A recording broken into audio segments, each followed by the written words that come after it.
శ్రీ నారాయణ హృదయ స్తోత్రము. ఇది మహిమాన్వితమైన స్తోత్రరాజము. నారాయణ హృదయ స్తోత్రము అధర్వణ రహస్య ఉత్తర భాగము నుండి గ్రహించబడినది. దీని పారాయణము వలన జీవితములో ఉన్నత స్థితి పొందుటకు కావలసిన విజ్ఞానము మరియు ధైర్యము లభిస్తాయి. జీవితములో ఎదురయ్యే ఆర్థిక మరియు మానసిక సమస్యలను ఎదుర్కొనే శక్తి లభిస్తుంది. అష్టైశ్వర్యములు సిద్ధిస్తాయి. సర్వాభీష్ట ఫలం లభిస్తుంది. ఆది వ్యాధులు నివారించబడతాయి. భూత ప్రేత పిశాచ భయాలు తొలగుతాయి. లక్ష్మీనారాయణ హృదయ స్తోత్రమును రోజు పారాయణము చేసిన శ్రీ మహాలక్ష్మి స్థిరముగా కొలువై ఉంటుంది. బుద్ధిమాంద్యము ఉన్న వారి చేత చదివించిన లేక వినిపించిన వారు విజ్ఞానవంతులవుతారు. నారాయణ హృదయమును పారాయణము చేయు విధానము. మొదట నారాయణ హృదయము పారాయణము చేసి తర్వాత లక్ష్మీ హృదయమును పారాయణం చెయ్యాల. మరలా రెండవసారి నారాయణ హృదయమును పారాయణము చేసిన పూర్తి అవుతుంది. దీనిని గురుముఖత నేర్చుకుని పారాయణము చేసిన ఉత్తమ ఫలితాలు సిద్ధిస్తాయి. అది వీలు కానప్పుడు శ్రీ మహాలక్ష్మితో కలిసి ఉన్న నారాయణుని సన్నిధికి వెళ్ళి గురువుగా భగవాన్ని అనుకుని పారాయణము చేసిన గురుముఖత స్వీకరించి పారాయణము చేసిన ఫలితమును పొందవచ్చును. నారాయణ హృదయ స్తోత్రం ప్రారంభం. అస్య శ్రీ నారాయణ హృదయ స్తోత్ర మంత్రస్య భార్గవ ఋషిః అనుష్టుప్ ఛందః శ్రీలక్ష్మీనారాయణో దేవత. ఓం బీజం నమః శక్తిః నారాయణ ఏతి కీలకం. శ్రీలక్ష్మీనారాయణ ప్రీత్యర్థే పారాయణే వినియోగః. ధ్యానం. ఉజ్జదాదిత్య సంకాశం పీతవాసం చతుర్భుజం శంఖచక్ర గదాపాణిం ధ్యాయే లక్ష్మీపతిం హరిం.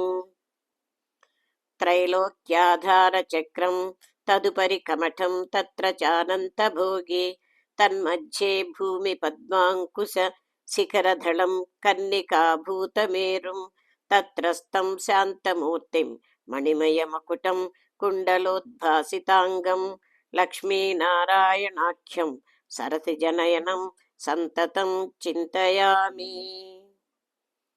అథ మూలాష్టకం.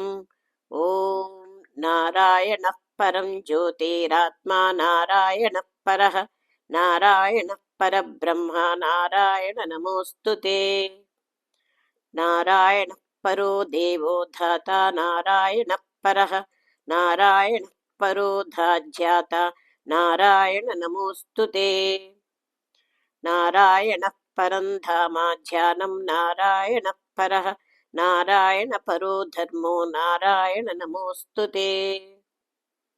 నారాయణః పరో వేద్యః విద్యా నారాయణః పరః విశ్వం నారాయణః సాక్షాన్నారాయణ నమోస్తుతే.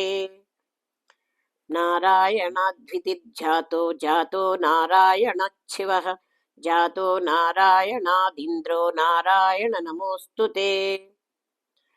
రవిర్నారాయణస్తేజః చంద్రో నారాయణో మహః వన్హిర్నారాయణః సాక్షాన్నారాయణ నమోస్తుతే. నారాయణ ఉపాస్యాస్య గురుర్నారాయణః పరః నారాయణః పరో బోధో నారాయణ నమోస్తుతే. నారాయణః ఫలం ముఖ్యం సిద్ధిర్నారాయణః సుఖం సేవ్యో నారాయణః శుద్ధో నారాయణ నమోస్తుతే. అథ ప్రార్థనాదశకం. నారాయణత్వమేవాసీదః రాఖ్యే హృది స్థితః ప్రేరకః ప్రేర్యమాణానాం త్వయా ప్రేరితమానసః. త్వదాజ్ఞాం శిరసా ధృత్వా జపామి జనపావనం నానోపాసనమార్గాణాం భవత్కృద్భావబోధకః. భవాద్ధకృద్భవాతీతో భవసౌఖ్యప్రదో మమ త్వన్మాయామోహితం విశ్వం త్వయైవ పరికల్పితం. త్వదధిష్ఠానమాత్రేణ సా వై సర్వార్థకారిణి త్వమేతాంచ పురస్కృత్య सर्वकामान् प्रदर्शय। न मे त्वदन्यस्त्रातास्ति त्वदन्यः न हि दैवतं त्वदन्यं न हि जानामि पालकं पुण्यवर्धनम्। यावत् संसारिको भावो मनस्थो भावनात्मकः तावत् सिद्धिर्भवेत् साध्या सर्वदा सर्वदा विभो। पापिनामहमेवाज्ञो दयाळूनां त्वमग्रणीः दयनीयो मदन्योऽस्ति तव कोऽत्र जगत्त्रये। त्वयाहुं नैव स्पृष्टश्चेन् न स्यात् तव दयाळुता आमयो वा न स्पृष्टश्चेद् औषधस्य वृथोदयः। पापसङ्घपरिश्रान्तः पापात्मा पापरूपधृत् त्वदन्यः कोऽत्र पापेभ्यः त्रातास्ति जगतीतले। त्वमेव माता च पिता त्वमेव त्वमेव बन्धुश्च सखा त्वमेव त्वमेव सेव्यश्च गुरुस्त्वमेव त्वमेव सर्वं मम देवदेव। प्रार्थना दशकं चैव मूलाष्टकमतं मतः परं यः पठेत् शृणुयान्नित्यं तस्य लक्ष्मी स्थिरा भवेत्। नारायणस्य हृदयं सर्वाभीष्टफलप्रदं लक्ष्मीहृदयकं स्तोत्रं यदि चेत्तत् विना कृतं तत्सर्वं निष्फलं प्रोक्तं लक्ष्मी क्रुध्यति सर्वदा। एतत् संकल्पितं स्तोत्रं सर्वकामफलप्रदम्।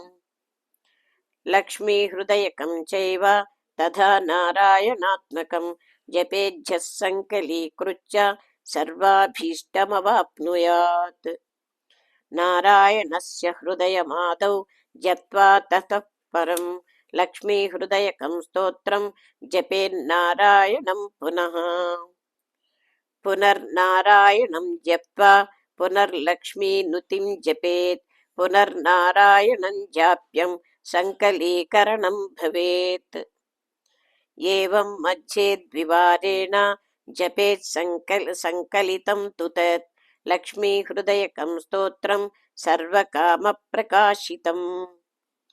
तद्वज्जपादिकं कुर्यात् देतः संकलितं शुभं सर्वान् कामान् वाप्नोति आदिव्याधिभयं हरेत्। गोप्यमेतत् सदा कुर्यान् न सर्वत्र प्रकाशयेत् इति गुह्यतमं शास्त्रं प्राप्तं ब्रह्मादिकैः पुरा। तस्मात् सर्वप्रयत्नेन गोपयेत् साधयेत् सुधेः यत्रैतत् पुस्तकं तिष्ठे लक्ष्मीनारायणात्मकम्। भूतपैशाच वेताळ भयं नैव तु सर्वदा लक्ष्मीहृदयकं प्रोक्तं विधिना साधयेत् सुधीः। भृगुवारे च रात्रौ च पूजयेत् पुस्तकद्वयं सर्वदा सर्वदा सत्यं गोपयेत् साधयेत् सुधीः। गोपनाः साधनाल्लोके धन्यो भवति तत्त्वतः। इत्यथर्वणरहस्ये उत्तरभागे नारायणहृदयं सम्पूर्णम्। ॐ नारायणाय विद्महे वासुदेवाय धीमहि तन्नो विष्णुः प्रचोदयात्। ॐ महादेव्यै च विद्महे विष्णुपत्नी च धीमहि तन्नो लक्ष्मी प्रचोदयात्। ॐ शान्तिः शान्तिः शान्तिः। हरिः ओं तत्सत्।